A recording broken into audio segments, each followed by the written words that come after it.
네, 오늘장 키포인트 쌍끌이 형님 함께합니다. 빅데이터 연구소 이상준 소장과 함께합니다. 안녕하세요. 네, 안녕하세요.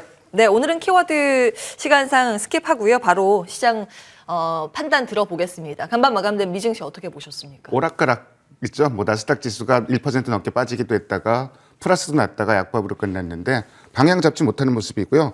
시장 정리 아까 해주셨는데 빅테크주들이 대부분 약세였는데 메타 정도만 좀 올라왔고 반도체주가 장세를 보인 점도 좀 눈에 띄었고요. 작년에 주인공이죠. 가장 많이 올랐던 대본에너지 3% 넘게 올랐습니다. 엑스모빌도 2% 넘게 올라가면서 에너지 관련주 강세, 그리고 포드도 3% 넘게 올랐던 점도 눈에 들어옵니다. 오늘 제가 준비한 차트는 미국 금리 3월 금리 인상 확률을 다시 한번 좀 찾아봤는데요. 야, 지금 75%까지 올라왔어요. 이게 그러니까 한 달 전만 하더라도 30%대였거든요. 근데 지금 75%까지 올라오면서 3월 금리 인상 가능성이 굉장히 높아졌다 이렇게 보시면 될 것 같습니다. 예. 블러드 총재가 3월에 간다 이 네. 발언을 하면서 막판에 또 뉴욕 증시에 영향도 주기는 했는데 맞습니다. 계속 봐야죠. 뭐 금리 인상은 시기의 문제고 이제 상수입니다.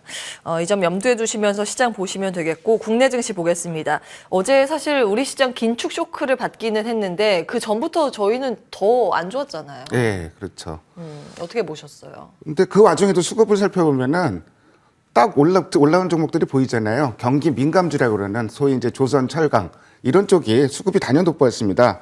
뭐 포스코라든지 현대중공업, 뭐 현대모비스, 현대글로비스, 뭐 현대차, 현대제철 이런 종목도 수급이 좋았고 코스닥은 지금 엿새 연속 기관 외국인이 팔고 있기 때문에 종목 찾기가 좀 어려워요. 그러니까 지금은 코스피 중심으로 움직여야 될 것 같고 대장주로는 현대제철 들고 봤습니다. 포스코가 사실은 수급이 더 세긴 한데 현대제철이 상당히 좀 매력 있는 흐름으로 보이고 있고 특히 연기금이 엿새 연속 사고 있다는 게 굉장히 좀 눈에 들어오는 그 부분입니다.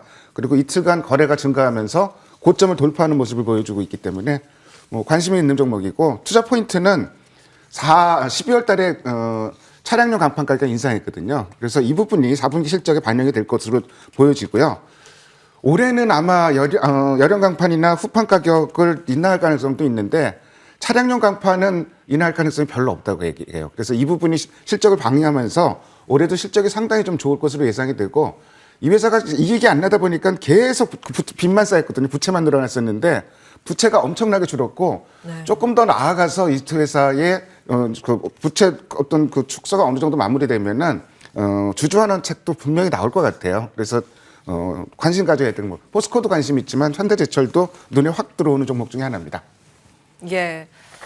지금 삼성전자 잠정 실적 속보로 나오고 있습니다. 잠시 후에 기자 연결해서 자세한 내용 체크를 해볼 거고요. 잠정 매출액이 74조 원으로 지난해 같은 기간보다 그 전년 같은 기간보다 23.5% 성장했습니다. 영업이익 볼까요? 영업이익이 더 중요하겠죠. 13조 8천억 원으로 그 전년 같은 기간 대비했을 때 50% 이상의 성장세를 나타냈습니다. 예, 지금 삼성전자 예상 주가가 오늘 일단은 방향성을 뚜렷하게 잡지는 못할 것 같은데 시장의 평가가 더 중요하겠습니다. 잠시 후에 체크를 해볼 거고요. 이야기 좀 계속 해보겠습니다. 일단 수급 대장주로 오늘은 현대제철을 주목하셨습니다. 요즘 쌍끌이 수급 대장주에 이런 묵직한 경기 민감주들이 많이 언급이 되고 있는데요. 이 점도 하나의 흐름으로 체크를 해드리겠습니다.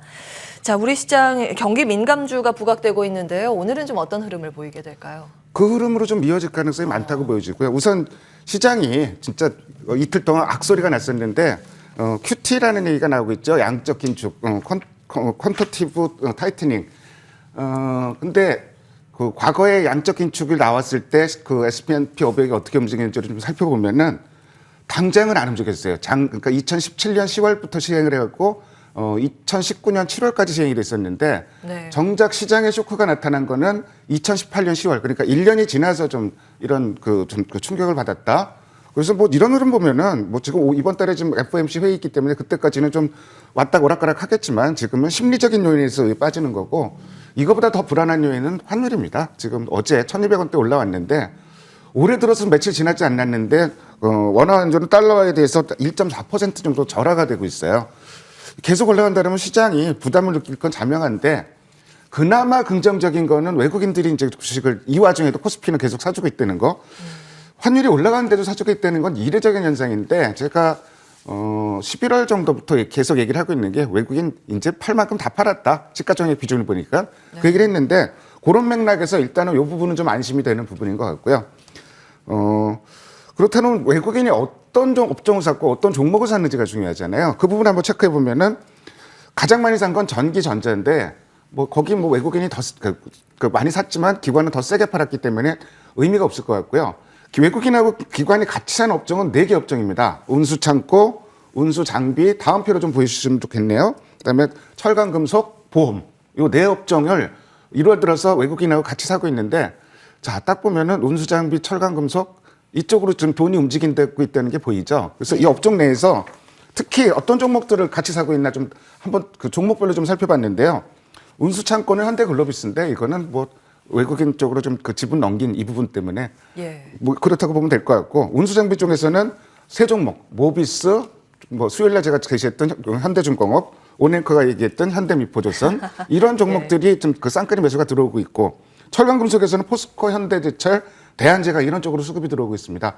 결국 중요한 건 돈의 흐름이고 돈이 이쪽으로 움직이고 있다는 얘기는 지금 시장의 중심은 이쪽으로 움직이고 있다. 이렇게 봐도 좀 무방할 것 같아요. 네, 이제 시장의 무게 중심이 경기 민감주로 이동하고 있다라는 그 총평을 내려주셨습니다. 그 투자 힌트 뭐 종목별로 말씀을 계속 해주고 계세요. 쌍끌이 종목들 위주로 체크를 해보시면 되겠습니다. 빅데이터 연구소 이상준 소장과 함께했습니다. 오늘 말씀 네, 고맙습니다. 감사합니다.